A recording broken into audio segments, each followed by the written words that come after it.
I got so much more.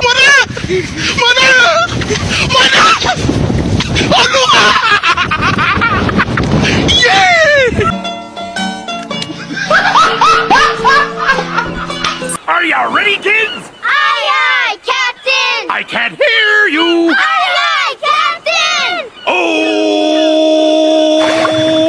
Fucking design on right now. Break it down, bring it back, make it clap. I got 3 old thoughts, new block, where that thing, bitches on my line, and you know Assalamualaikum warahmatullahi wabarakatuh. Perkenalkan, kami dari kelompok 3 Sigindo. Nama saya Nabila Islamesa. Nama saya Muhammad Isan Al-Fadisi. Nama saya Jawan Nur Aktasiana. Nama saya Ratu Bagus Namain. Nama saya Septiana Ramadhani. Nama saya Putra Ramadan. Halo teman-teman semua, di sini saya akan mewawancara narasumber saya tentang bukti-bukti pengaruh Hindu-Buddha yang masih ada hingga kini. Saya dengar-dengar tentang bukti-bukti pengaruh Hindu-Buddha yang masih ada hingga kini ada beberapa faktor. Contohnya apa aja sih?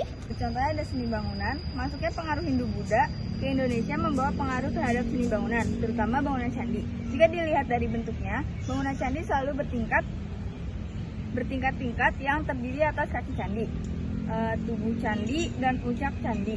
Oleh karena itu, pada candi ditemukan unsur Indonesia dan unsur Hindu-Buddha. Untuk contoh kedua akan disampaikan oleh Zahwa. Seni rupa masuknya kebudayaan Hindu-Buddha berpengaruh terhadap perkembangan seni rupa di Indonesia.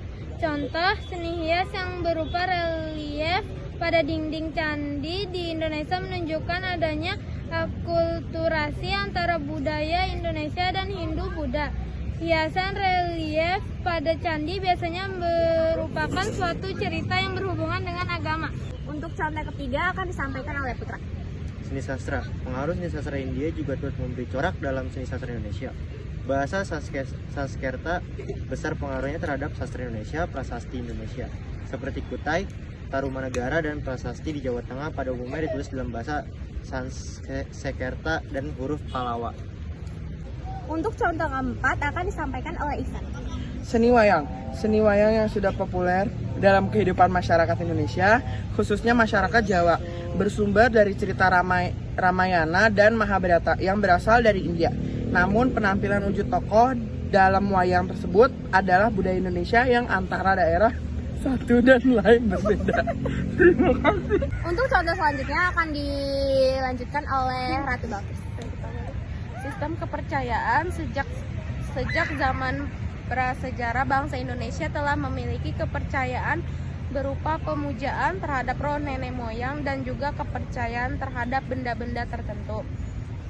Kepercayaan disebut animis dan dinamis. Dengan masuknya kebudayaan Hindu-Buddha ke Indonesia terjadilah akulturasi sebagai contoh dalam upaya keagamaan dan pemujaan terhadap para dewa di candi. Terlihat pula adanya unsur pemujaan terhadap roh nenek moyang. Terus filsafat. Wujud akulturasi Indonesia dan Hindu-Buddha di bidang filsafat dapat ditemukan dalam cerita wayang. Isi cerita tersebut mengandung nilai filosofi bahwa kebenaran dan kejujuran akan berakhir dengan kebahagiaan dan kemenangan. Sebaliknya, keserakahan dan kecurangan akan berakhir dengan kehancuran. Pemerintahan. Sebelum masuknya pengaruh budaya Hindu-Buddha, pemerintahan di Indonesia berlangsung secara demokratis, yaitu untuk menentukan seorang pemimpin kepala suku dilakukan melalui pemilihan. Setelah masuknya budaya Hindu-Buddha, dikenal sistem pemerintahan kerajaan yang tidak lagi dipilih secara demokratis tetapi secara turun-temurun. Namun dalam perkembangannya sifat pemerintahan demokratis tetap menampakkan kembali ciri khasnya. Bukti-bukti kehidupan pengaruh Hindu-Buddha yang masih ada pada saat ini. Berikut adalah contoh-contoh pengaruh Hindu-Buddha yang masih ada hingga kini. Ada seni bangunan, seni rupa, seni sastra, seni wayang, kepercayaan, pemerintahan, kalender, dan filsafat. Seni bangunan. Masuknya pengaruh Hindu-Buddha ke Indonesia membawa pengaruh terhadap seni bangunan, terutama bangunan candi.